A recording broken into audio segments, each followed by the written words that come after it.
గిల్లి త్రివంగంలో ఈరోజు ప్లాన్ చాలా సింపుల్ అనుకున్నాం. స్నార్క్లింగ్కి వెళ్తాం, వాటర్లో చిల్ అవుతాం, అంతే. కానీ ఫస్ట్ 5 మినిట్స్లోనే అర్థమైంది, ఇది చిల్ యాక్టివిటీ కాదు. ఈ ఓషన్లో మనకి ఎంత స్విమ్మింగ్ వచ్చినా ఆ వేవ్స్ ముందు మనం జీరో. మాస్క్లో వాటర్, బ్రీతింగ్ డిస్టర్బెన్స్, ఇంకా కంట్రోల్లా అసలే లేదు. కానీ నెక్స్ట్ మూమెంట్ లైఫ్లో మర్చిపోలేని సీన్.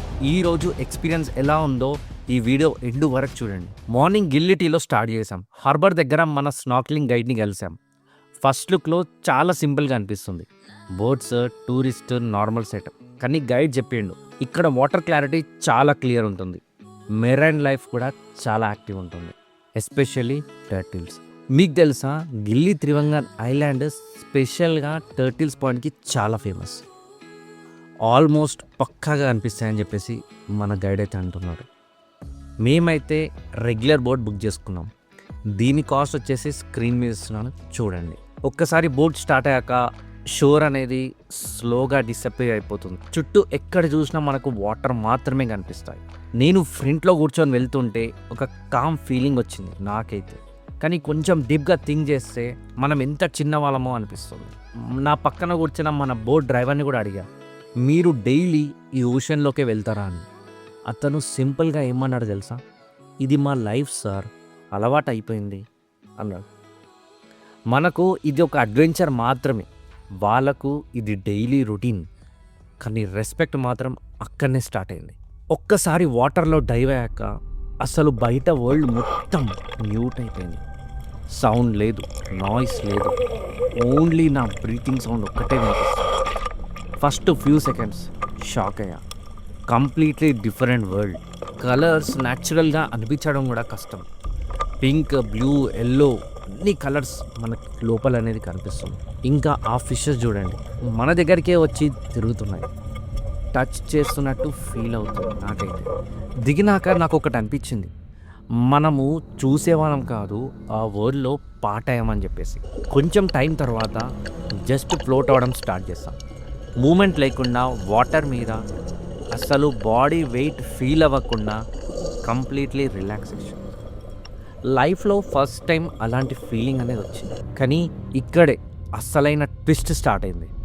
మాస్క్లో వాటర్ ఎంటర్ అయిపోయాయి, బ్రీతింగ్ డిస్టర్బ్ అయిపోయింది, ప్యానిక్ ఫీల్ స్టార్ట్ అయింది. అప్పుడే నాకు ఫిన్స్ వేసుకొని నడవడం చాలా కష్టం.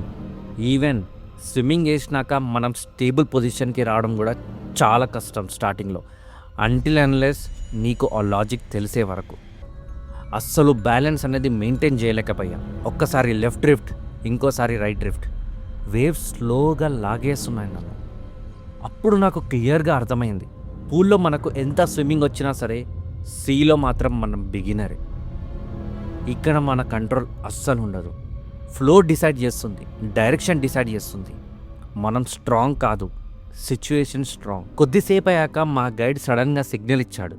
ఫస్ట్ నాకు కనపడలేదు, కొంచెం ఫోకస్ చేశాక షాడో మూవ్ అయింది. స్లోగా యాక్చువల్ టర్టిల్ కనిపించింది. ఎంత స్మూత్గా స్విమ్ చేస్తుందో చూడండి, ఎఫర్ట్ లేదు, మన పక్కన వచ్చి వెళ్ళిపోయింది. ఆ మూమెంట్లో ముందు స్ట్రగుల్ మొత్తం మర్చిపోయా. ఇది వీడియోలో కాదు, ఆ రియల్లో ఫీల్ చేస్తే ఆ ఎక్స్పీరియన్స్ వేరే ఉంది నాకైతే. మనమైతే 2 ఐలాండ్స్కి వెళ్ళాము. సో ఇప్పుడు వచ్చేసి ఇంకొక ఐలాండ్కి అయితే తీసుకొచ్చారు. సో ఇక్కడ ఏంటంటే బేబీ టర్టిల్స్ ఉంటాయంట. సో చూపిస్తాను చూడండి బేబీ టర్టిల్స్ ఎలా ఉన్నాయో. ఇంకా ఇక్కడితో స్నార్క్లింగ్ అయిపోయింది. రిటర్న్ జర్నీ స్టార్ట్ చేసాం. నార్మల్గానే వెళ్తున్నాం, కానీ సడన్గా బోట్ ఇంజన్ ఆఫ్ అయిపోయింది. చుట్టూ ఎక్కడ చూసినా వాటర్ మాత్రమే కనిపిస్తుంది, షోర్ అస్సలు కనిపించట్లేదు. సముద్రం మధ్యలోనే మా బోట్ అనేది అయిపోయింది. మా బోట్ రైడర్ ఆల్మోస్ట్ 1 అవర్ నుండి దాన్ని రిపేర్ చేయడానికి ట్రై చేస్తున్నాడు. కానీ ఏమైందో వాళ్ళకు కూడా అర్థం కావట్లేదు.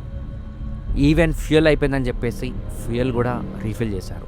మా బోట్ రైడర్ రిపేర్ ట్రై చేస్తూనే ఉన్నాడు. కానీ లాస్ట్లో అర్థమైంది, ఆ మోటార్లో వాటర్ వెళ్ళాయని చెప్పేసి. సో ఎంత చేసినా అక్కడ మాకు యూజే లేదు. సో ఆ సముద్రం మధ్యలోనే అలానే మేము ఉండిపోయాం. ఒకవైపు అలలేమో స్ట్రాంగ్గా వస్తున్నాయి. అప్పుడు నాకు ఒక్కటే డౌట్, ఆల్మోస్ట్ 1 అవర్ అయిపోయింది, ఇంకా ఎంతసేపు ఇక్కడే ఉంటాం. తర్వాత ఏమైందో నెక్స్ట్ ఎపిసోడ్లో చూడండి.